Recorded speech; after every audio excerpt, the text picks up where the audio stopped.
Welcome to day 4. So today we're talking about captivating your audience. And this is all about making an awesome first impression. So here are my goals today. Make an awesome first impression. How to command authentic attention. Not all attention is created equal. And so I want you to do it in a genuine way that feels right to you. And then I also want to teach you how to captivate a room.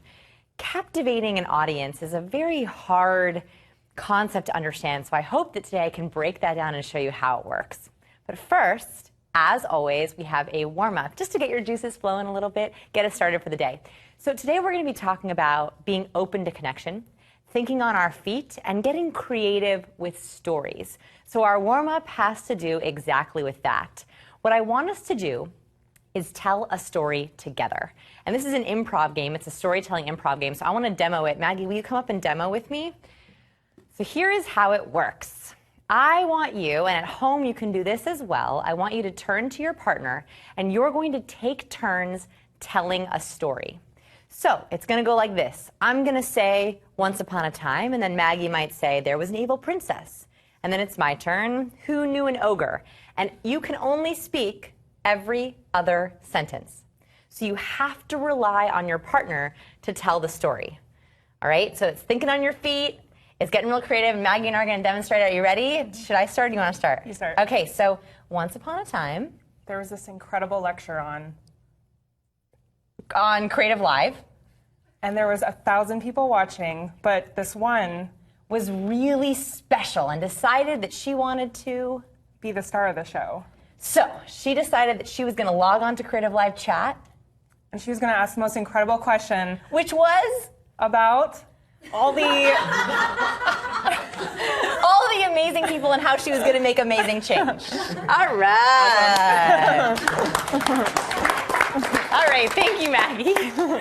So that is, and it takes a lot of courage. That's why I didn't bring you, I was going to bring you all up on stage and I decided that was too much. I know, I saw like fear gesture. So I want you to think about how you can do this with each other. Play off of each other, be creative. It makes our brain open up. And at home, I want you to think about what's the most powerful story you've ever heard. And I want you to write it in your workbook. So I want you to turn to your partner, and I want one of you to start with once upon a time and every other sentence. All right? Ready? Turn to your partner. Once upon a time. Jason, yeah, I want you guys. Oh, so I'm sorry. Yeah. All right, once upon a time. There was this amazing instructor called Vanessa Van Evans. And she took it upon herself to start hovering over her students. But we loved her for it because she gave us a really strong presence. And the insights that she was able to provide to her students were great fun because she's a great fun to be around. You guys are such suck-ups. I know, it's totally. All right, Jason, your turn to start. Oh, no, you start once upon a time. So, once upon a time. there was a 6'7" woman Who would You never have to out go with her someone story. But it's my turn. It's your turn. It's your turn. Once upon a time, in a land very close to It's home. really hard, right? So what's the struggle that you're having? No, it's Instead of adding anything, I'm just passing on conjunctions back So to it's him. actually, And also... so I actually took improv like a few months ago. So I'm like, no, this is not how You want to do it with me? You want to do it with me? on stage. Sure. Okay. After yes, damn it. All right. Okay. But I'm gonna go like crazy. Good, do it. So, how hard or easy was this exercise? Hard. What is so hard about it? Yeah. It's funny because when they're telling their part of the story, you're like, oh, wow, really? And you forget that you have to come up with something. That right there is the captivating part of stories. That even when you're telling a story together, you yourself are just captivated by this sentence, and you realize, oh, it's my turn to speak, right? Which happened to me with Maggie, where she was like on creative, and I was like, yeah, on. Oh, right, it's my turn to go. Sashita, I really want you to come up and do it with me. because you took an improv class, and you said he said he's going to go crazy. That's what he just said. He said, I'm going to go crazy. And I was like, well, you got to come up on stage to do it with me. Are you ready? You want to start or should I start? Sure. So once upon a time, there was a frog. And his name was Fred. And he met a frogess. And she was a secret princess. And they visited the planet Pluto. On Pluto, though, they found something special. It was a magical rock. And this magical rock gave her the power of... glowing in the dark. And they took this rock and they got married and... went around the solar system. And made little glow-in-the-dark babies. Forever and ever. All right. So, I love this exercise because first it gets your stress pumping, right? Are we feeling like a little like, whew, that was hard? That is because it forces us out of our comfort zone. It makes us think about what the other person might say and what we have to say back, and we have to respond to them, which is exactly what a good interaction is all about.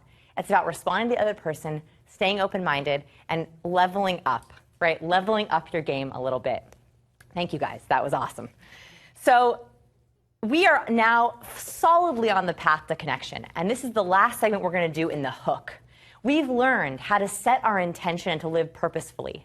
We've learned how to trigger dopamine to make that hook, those first few minutes, really pleasureful for the other person.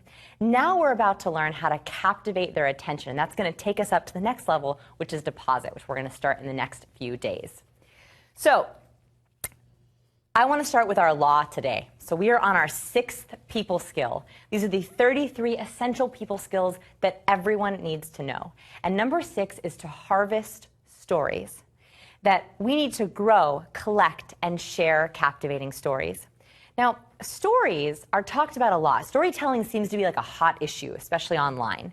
And I read all these articles about the power of storytelling, but very rarely are we told why they work, so the science behind why a story is so powerful, and how to use a story in real life, how to make that tip applicable. So today I want to do both. I want to explain the power of stories and how we can use them in our interactions, both socially and professionally. There's 3 reasons why stories are powerful. First, they make you incredibly memorable. When you tell someone a story, they want to hear more. They light up. They want to hear what happens next, and that makes you a more memorable person. It also draws people to you. So when I learned how to use stories, I noticed something kind of funny happen when I would be in interactions. I would start to tell a story, and a story is like a campfire. It draws other people in the room to you. They hear a story, and people would start to, what was the story?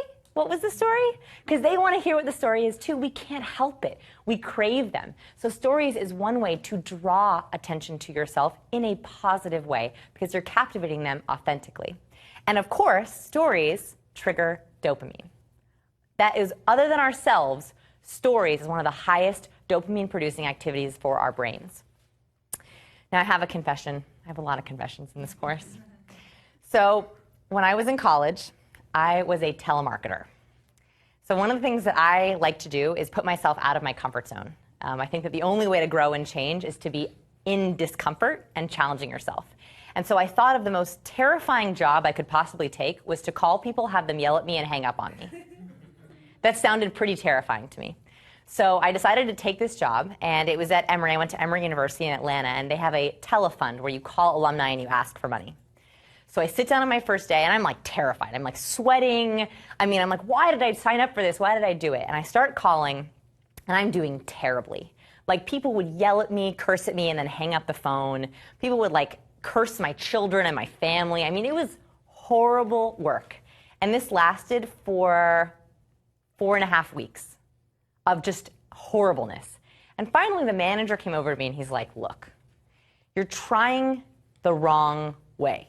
I was like, what do you mean? He's like, you're trying hard, but you're trying wrong. And I was like, what are you talking about? He's like, I need you to stop selling them. Stop trying to sell them. Stop trying to ask for money. Just get on the phone and tell them stories. They're alumni. Tell them stories about your time at Emory. Tell them stories that are going to remind them of their own stories about their time at Emory. Make your only goal not to get money, not to ask for money, but just to tell them a really impactful story. It's like, just forget about the money part.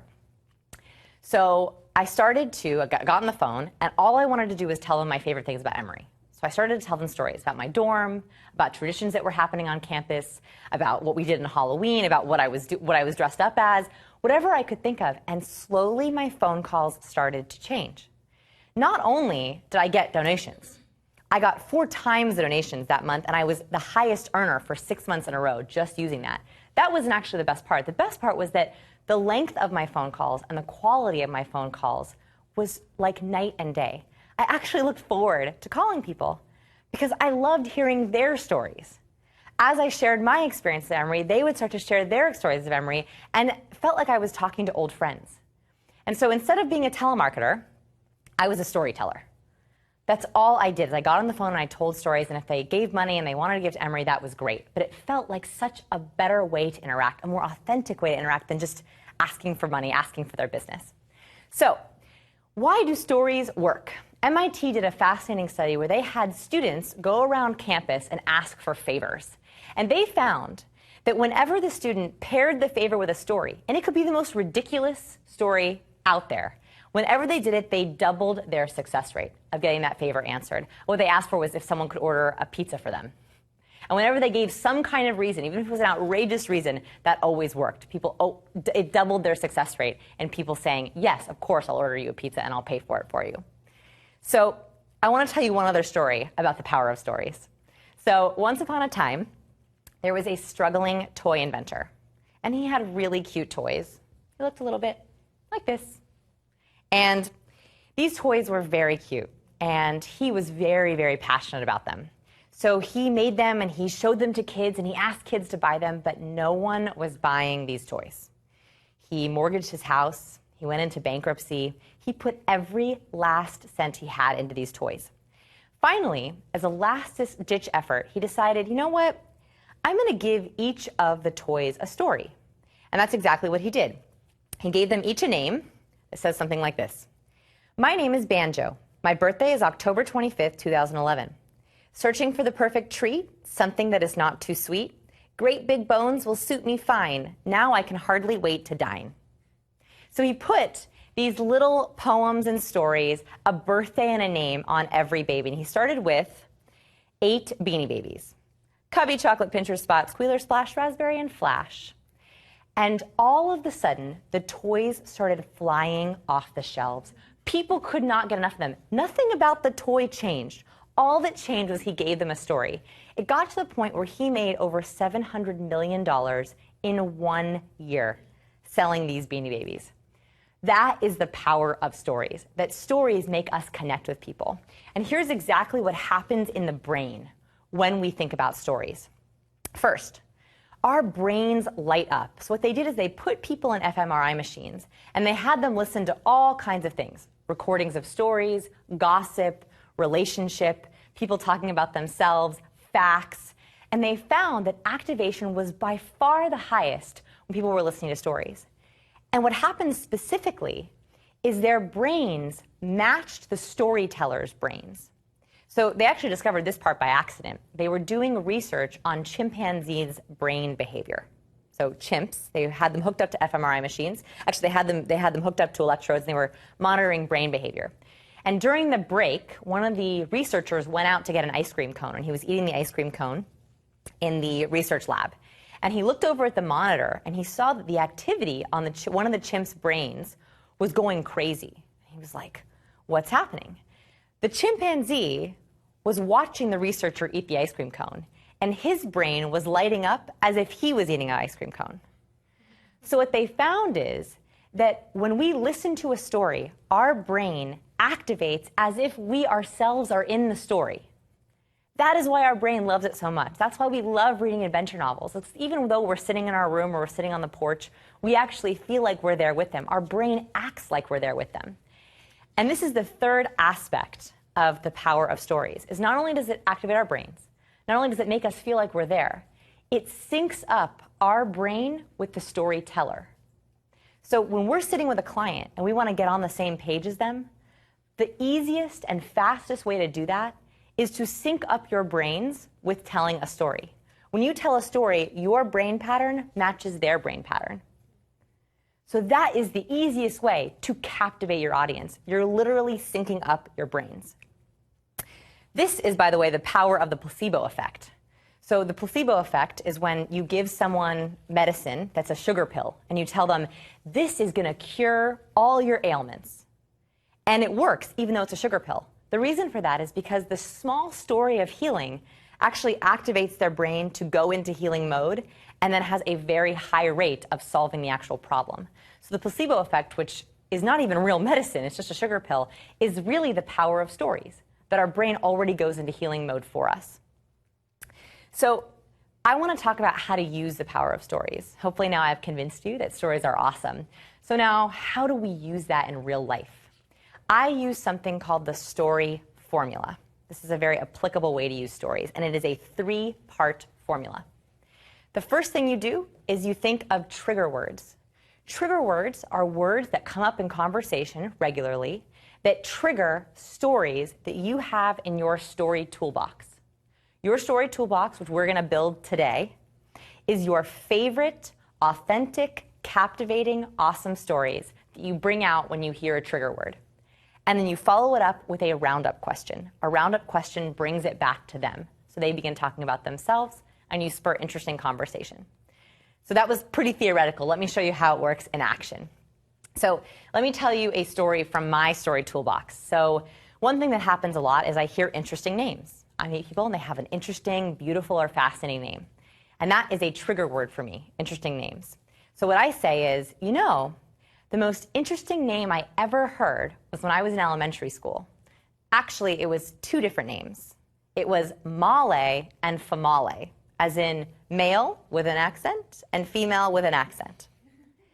And in school, we always wondered, why did these twins, they were a set of twins, why they had the names Male and Famale? And rumor had it that the dad was so excited to get twins and surprised, because they weren't expecting twins, that he confused the lines on the birth certificate between male and female and names.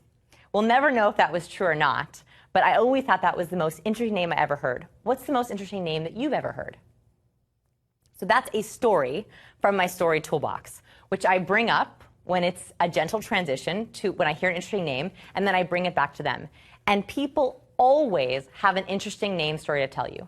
Everyone's heard an interesting name at some point in their life, and they will tell you the story of that name. So that's just a quick example of how that works in action.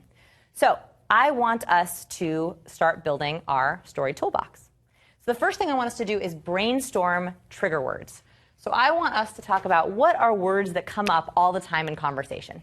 All the time. Come up regularly.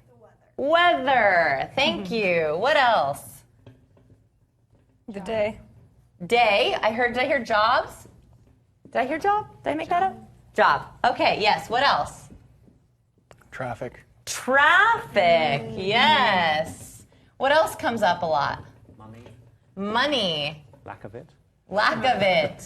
I'll put it in parentheses. We don't have any money. What else comes up a lot in conversation? Pets. Sports, pets. I love it. Sports games come up all the time. Pets. What else? Clothing, what they're wearing. Clothing. Yeah, accessories. So I'm going to say fashion. What else? Gas prices. Uh-oh, what? Gas prices. Gas prices. Totally. Yes. What else? Kids. Family and kids. Very good. Yeah. That's a lot of them. Any others we can think of? No, that's pretty good. Okay. So these are very popular trigger words. So what I want us to do is come up with stories for each and every one of those trigger words. Authentic, natural stories that come up right there. So I actually picked one, which we already named, which is traffic. So let's say that the word is traffic. Then you want to have a gentle transition to a story. So I'm going to give us a prompt just to get us started, okay? So the prompt is, what's the weirdest thing you've ever seen someone do in their car? So this is actually part of my story toolbox. So when someone says, oh, the traffic was terrible, which often comes up in conversation, I'll be like, you know, one time I was sitting in traffic and I saw one of the weirdest things I've ever noticed someone do in traffic. I was sitting on the 405 and I see this woman and she's like kind of doing these weird behaviors. And I'm like pulling up next, I'm like trying to see, like pulling up next to her, like what is she doing? Made the commute go really fast. and she was painting her toenails in the car, right? And I'm like, are you kidding me? I almost rolled down my window and I was like, stop painting your nails. But I didn't do it. So what's the weirdest thing you've ever seen someone do in a car? Right? So that's a very quick, very funny story about a real experience that I had in a car. So what's the weirdest thing you ever saw someone do in a car? Or in traffic, or in a commute? I saw, were you going to say something? Yeah, I mean, people just singing out loud. I mean, and that's actually usually me. Yeah, so you do the weirdest thing you've ever seen in a car. Yeah. I love it. People rocking out, practicing for American Idol. Yes. What else? Weird things we've seen in cars. Or what's the worst commute you've ever been in? I commute every day in the casual carpool, so I pick up a stranger every single morning on my way to work. And I'm so disappointed at the quality of the stories because there aren't any yet to tell. There aren't any good ones? No, but wouldn't you think there would be by now? Because I've been doing this for about 6 months. That is the perfect story. That is the perfect story to that is saying, I take this, I was looking for good stories, I pick up random people, and you'd be amazed, there are no good stories from it. People are so normal, average, and nice, which is a great segue into conversation. All right, then the most important part of the story toolbox is ending with great follow-up questions. The biggest mistake I see people make when they tell stories is they'll tell a story and they just end it, and there's sort of like a laugh or an awkward pause, and you're like, what to do next? Okay, I'm so awkward. Like, right? That happens. So you have to end your story with a great follow-up question. And the reason for this is because you want to keep that dopamine flowing, and so you want to turn it back to them. Hear what they have to say, what their opinion is. How can you be an adder, not a subtractor, which we're going to talk about tomorrow. So after this, have you seen anyone try to do something odd during their commute? Do you have a bad commute? What's your commute like? Do you drive? Do you walk? Do you bike? Do you take the streetcar? Right? Any of those follow-up questions would work. All right. A special note here is that these are not long stories.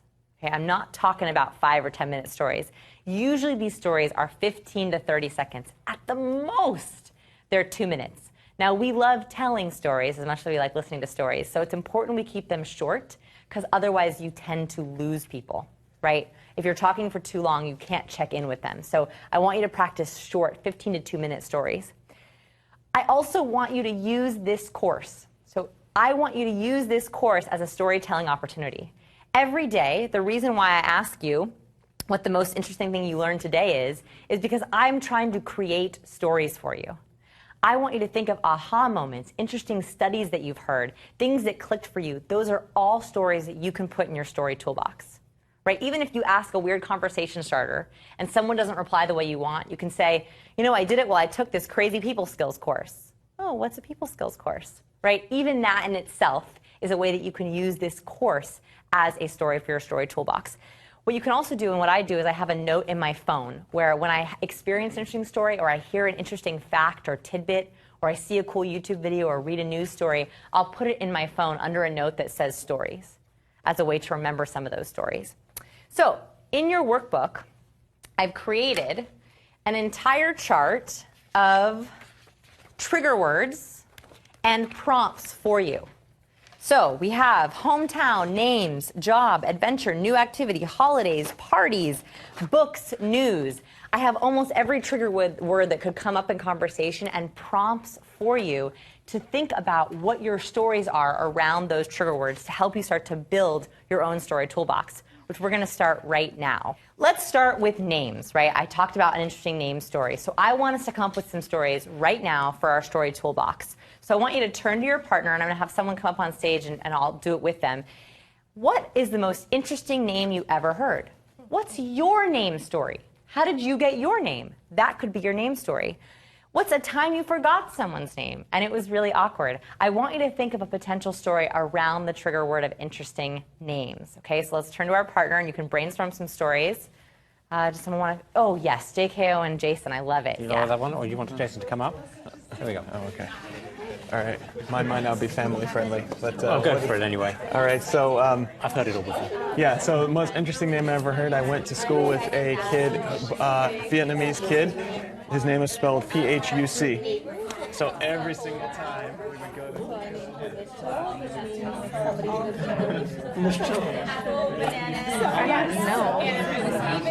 Like Fabricio or something like that. And it goes by Fab, which I think is cool. That's pretty cool. A way to honor all the strong women that I What's the middle name? Marie. Oh, that's lovely. Marguerite, Marion, Elsie, Marion, Marguerite, Marita, and Marie. Isn't that amazing? Beautiful. Okay, so what's the follow-up question to that amazing story? How did you get your name? Love it. Okay, That's good. it. I might have you tell that on stage. All right. You know, I always wanted meaning behind my name, but when I would ask my parents why I was named, I was yearning for this meaning, this connection. And it was always like, oh, I just liked it. And it was very flat.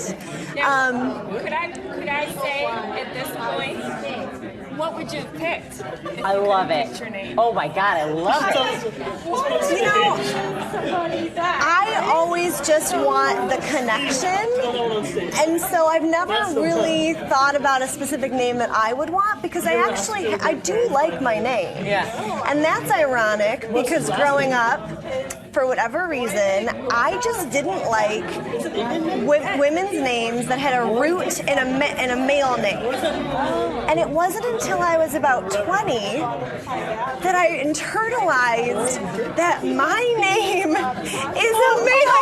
You didn't realize within no, I realized it, but I didn't group it in with the names that I didn't like. And I was like, wait a minute, I've been like against all of these other names, but it's my name. I love that. All right. So, what did you learn about the person you were talking to? What did you learn about them? I want to hear some interesting tidbits that you learned. That some people don't think of names.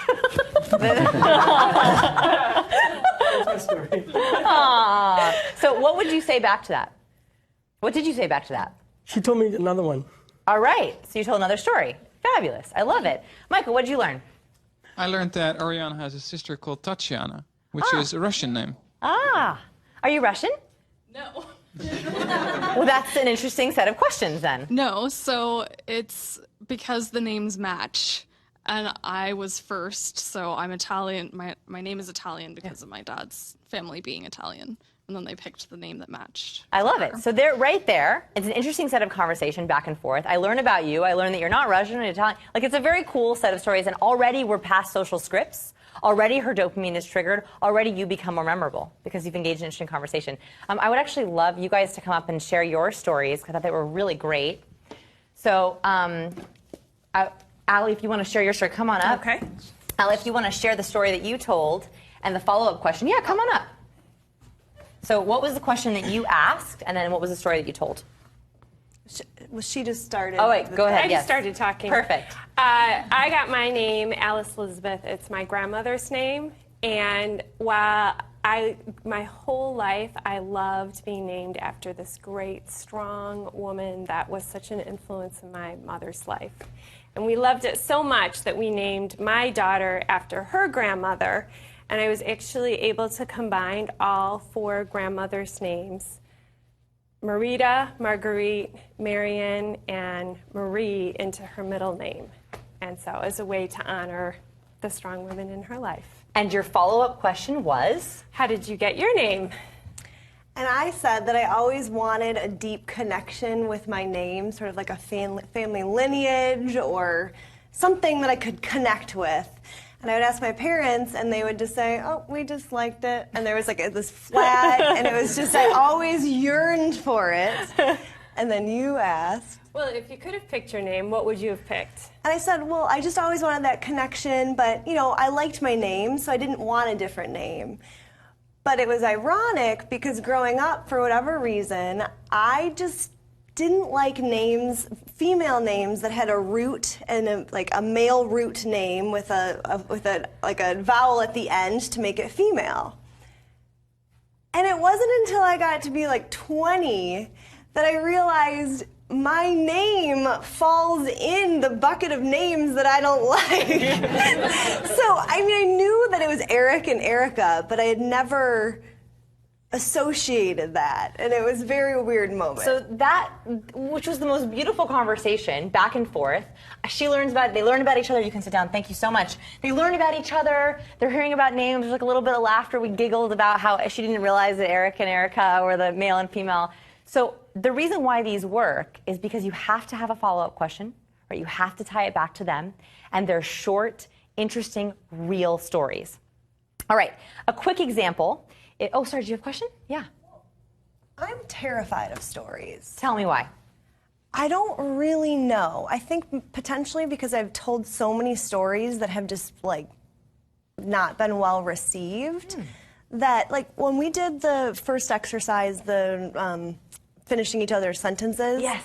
That went really well and smooth, and we were laughing and having a lot of fun. Yeah. And I think I like to like tell stories in partnership almost. But there's something that terrifies me about, I think maybe all eyes on me, and maybe I start rambling. So I want you to start with, and we're going to learn about this in segment 15, but so it's good we're talking about it now, is when we adopt new habits, there's 4 different stages, right? It's awareness, discomfort, adoption, and assimilation, right? So right now we're in awareness mode.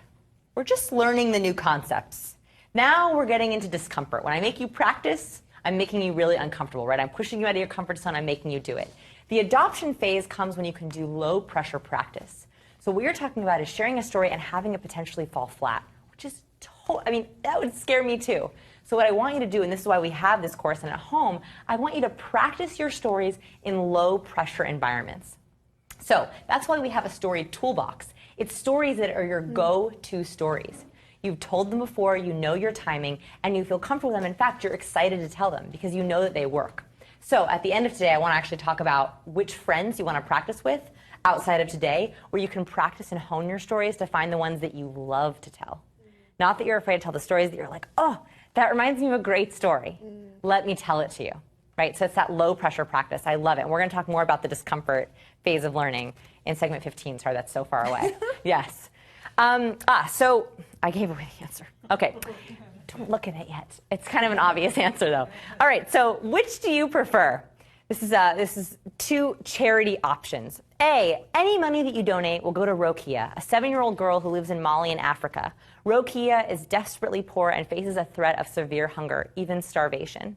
Or B, food shortages in Malawi are affecting more than 3 million children. In Zambia, severe rainfall deficits have resulted in a 42% drop in maize production from 2000. Which one would you choose?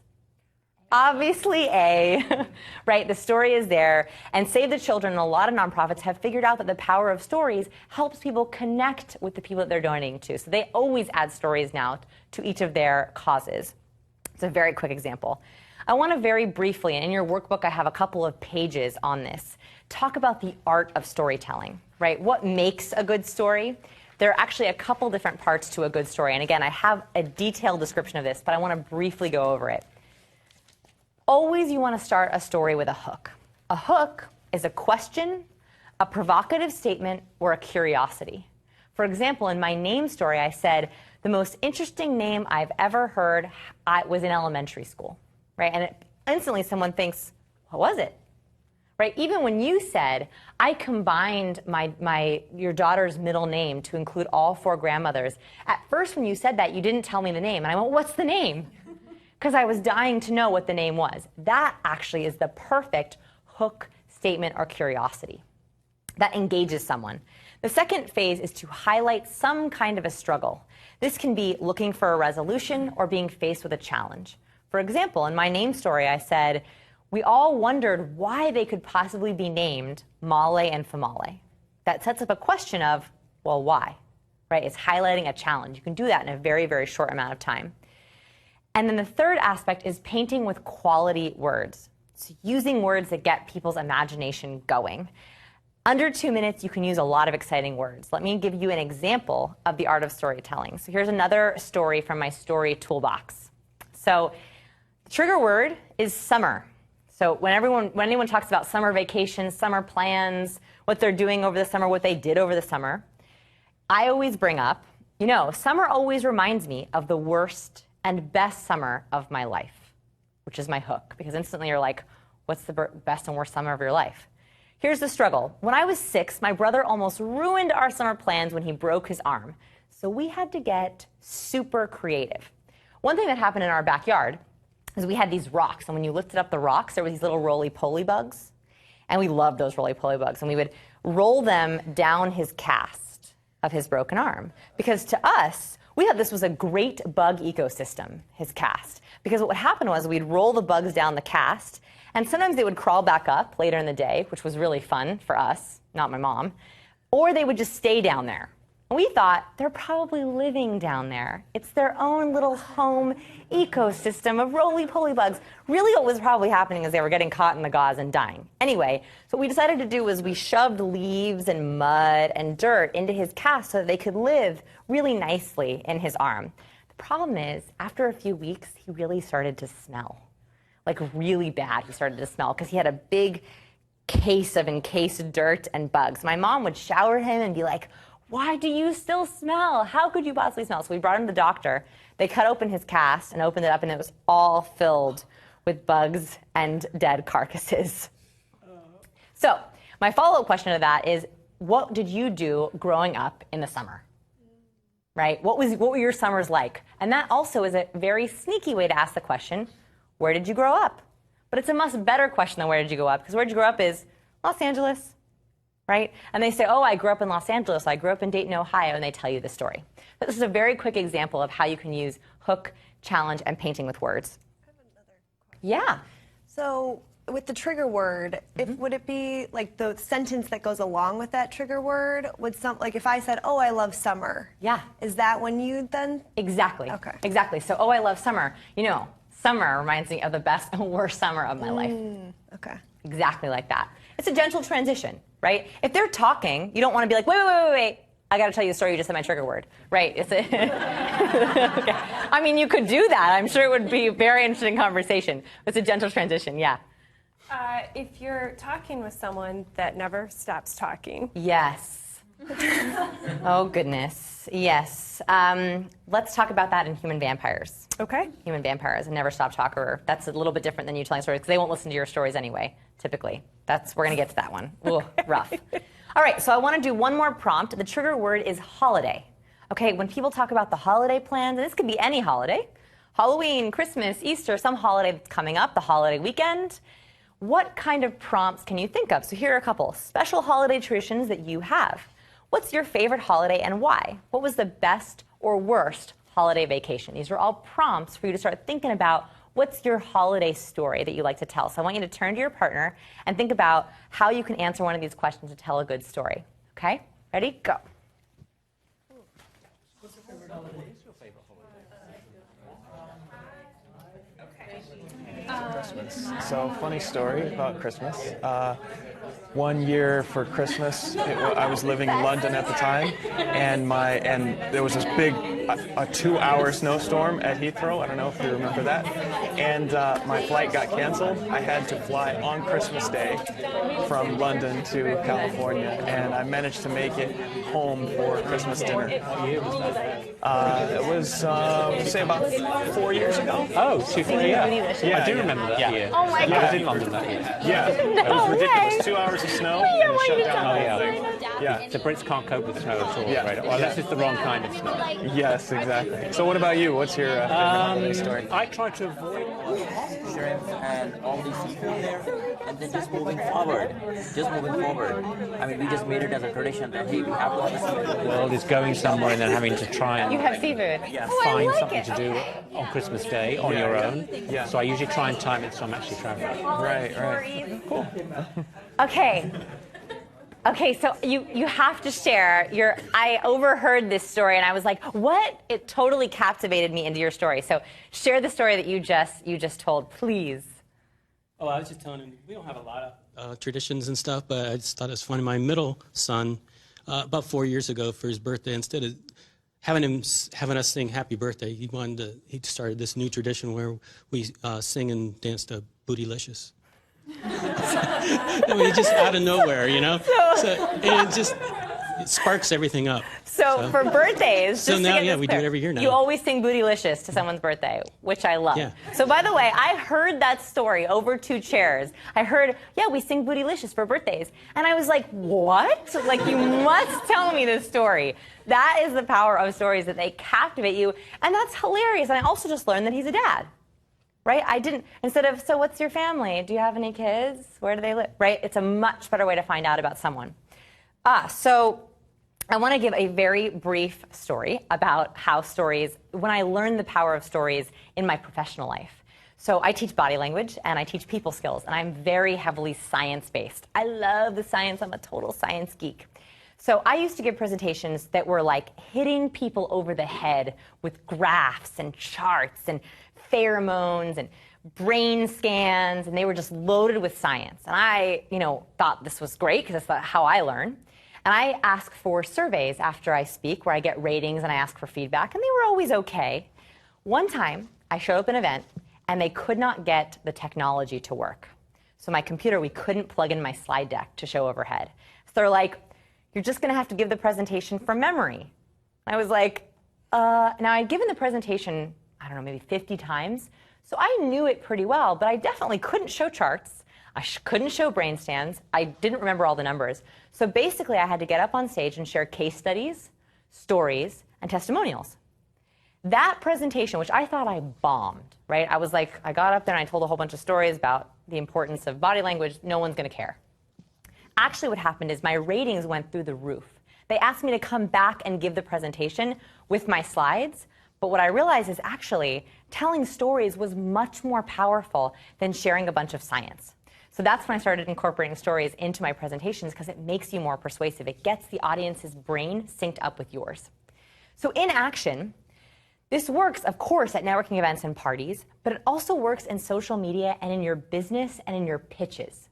So we've been talking a lot about the power of stories in social situations. I want to talk for a second about how to use stories professionally for your businesses. Features don't really sell, benefits don't really sell, which is usually the first thing we tell people about our work. Here are the benefits, here are the features. What sells are stories. So what I want us to do is I want us to think about, how can you tell a story about your product, service, or business? Here are a couple of ideas for you. How you got started. So what motivated you to start your product, business, or service? How it's used. Do you have a story testimonial that you can use that would show, not tell, the power of your service? How successful it's been. So the story of your success. Does anyone have a story about how they got started on their product that they want to share right now, about what would get people interested in what got you started? Otherwise, I can share mine, but mine's not as interesting.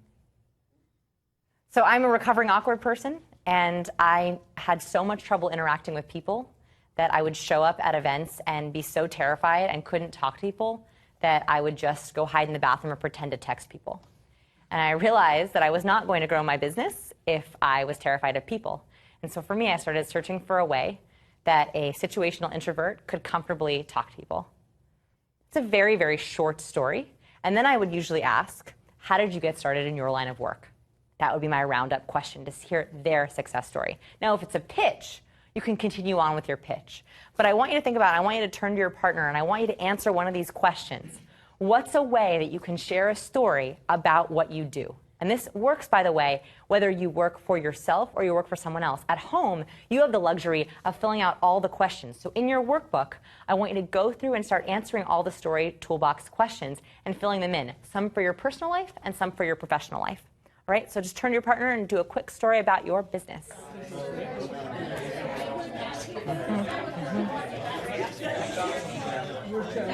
Then I moved to London in 2008, and I had to continue doing that on my own. And I ended up starting a gym doing that on my own because there was nobody out there that was coaching it the same way.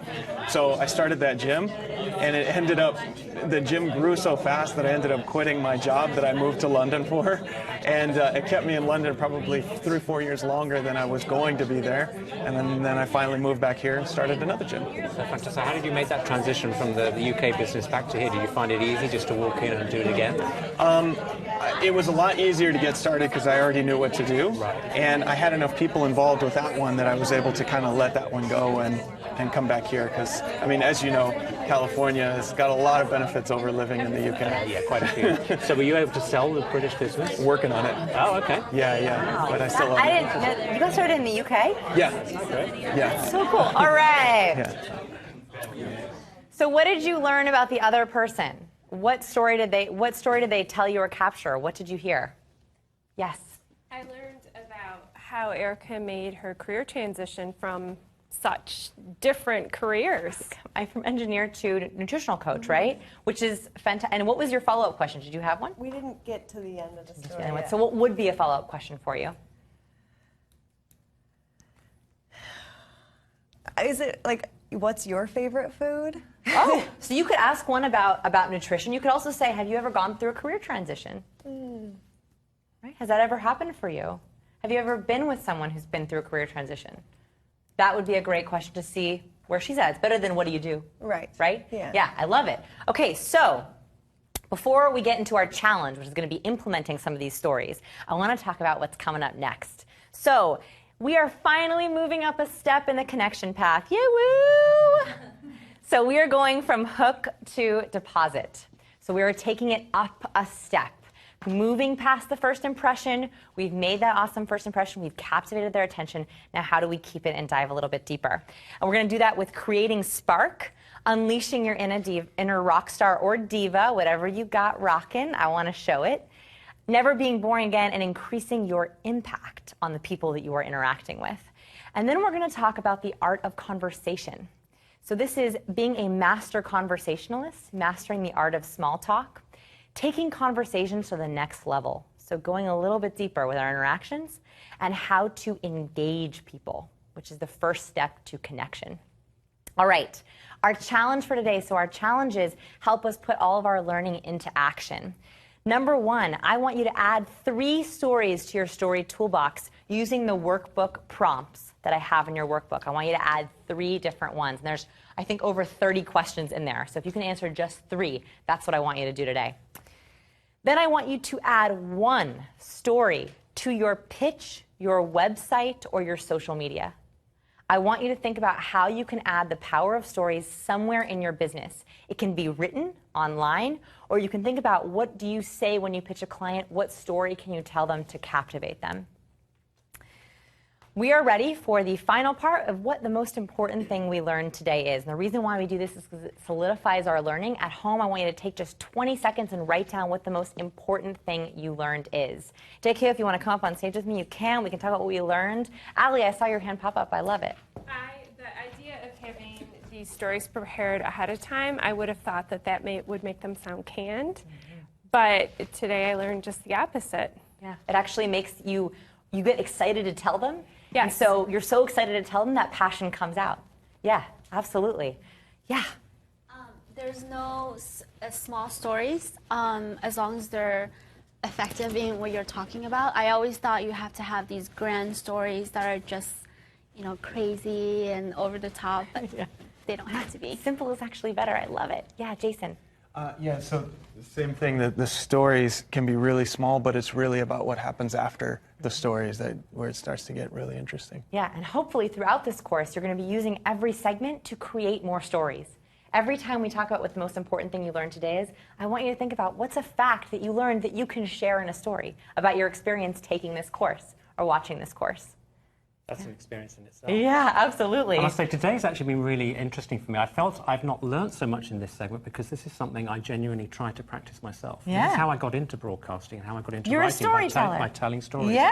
You're absolutely right. So to hear your affirmation here as part of this segment and have to learn that perhaps I am doing something right. You're doing a lot. Has been really good. That's fantastic. So we want to hear your stories too. Share them on Twitter. We'd love to hear more from you. We're using the hashtag I've forgotten. We're using the hashtag people skills, and People remember skills, there you go. that we're going to gift my dating and entrepreneur course to people who do this for all 30 days, the best answers that we see on Twitter. Yeah, we're looking forward to hearing from those. But we've got a lot more to come. But for today, thanks so much to Vanessa Van Edwards. But stay with us because we've got another segment to come. Same time, same place tomorrow. We'll see you then.